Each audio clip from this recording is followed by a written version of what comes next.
Hi, I'm Jennifer Morris for Howdini.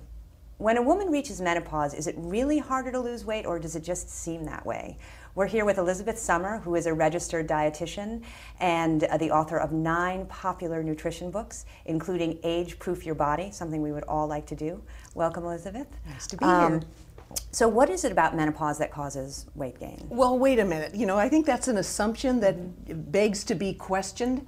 Up until recently, the only women to study postmenopause were women that were sedentary.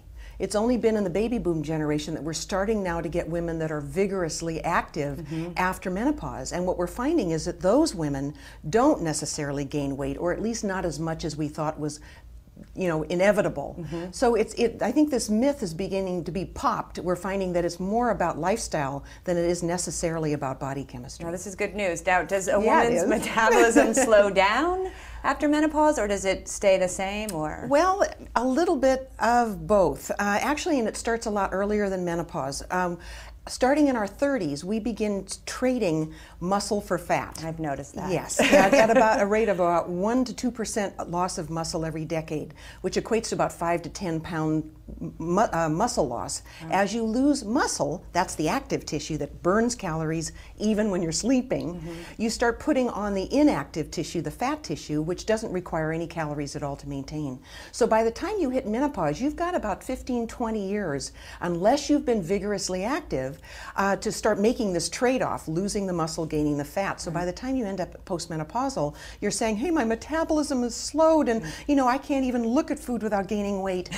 It's actually been going on for quite a while. You're just starting to know the changes. But the good news is it's not inevitable. Do some women, even though they diet and exercise and do all the right things after menopause, is it still not possible for them to lose weight? Oh no, it's always possible to lose weight. It's just how big of a commitment are you willing to make? Right. If you think strolling the mall a couple of times a week is enough to get your exercise, you're going to possibly gain weight as you get older. So does that mean you have to increase your exercise plan as you get older, or? Well, you should have been increasing it all along, definitely. But once you start really noticing the weight gain, it becomes even more important, and for several reasons. Not just because of your vanity, not just because you don't want to be overweight as you get older, but also after menopause, one thing is sure, is a woman's risk for several diseases starts to go up. The biggest one being heart disease. Up to 1 out of every 2 women is going to be battling heart disease after menopause, a disease that is in many cases completely preventable if you just take charge of what you eat and how much you move. Okay. How can we keep the pounds at bay, as we're approaching menopause? Okay. Well, like I've already said, you need to be exercising. You need to do some kind of vigorous workout. If you're not exercising now, then start little. Start, 10 minutes of a brisk walk with the idea that you slowly will move up the scale until you're maybe doing 2 10-minute walks a day, then maybe 2 15-minute walks, and eventually over the course of a year, you've got it up to an hour of vigorous exercise most days of the week, say 5 days a week. You want to do a little bit of lifting of some kind, either join the gym or get a personal trainer, or if you just don't want to go to the gym, then lift milk jugs in your kitchen, but something to maintain your muscle mass, because as you lose that muscle mass, your metabolism is going to slow. Boosting your muscle mass will boost your metabolism. Then of course there's diet, and this, I think everyone knows what they should be eating. If you just focused on real food, ate at least 2 fruits and vegetables at every meal, and I'm not talking French fries and iceberg lettuce, but rather spinach and carrots and apples and oranges and kiwi and those kinds of things, sweet potatoes, focus more on whole grains, less on refined grains. What is an example of a refined grain versus a whole grain? Well, a whole grain would be 100% whole wheat bread, brown rice, old-fashioned oatmeal, those kinds of things, whereas a refined grain is anything else. Okay. That makes it kind of easy. And then of course you've got to watch portions.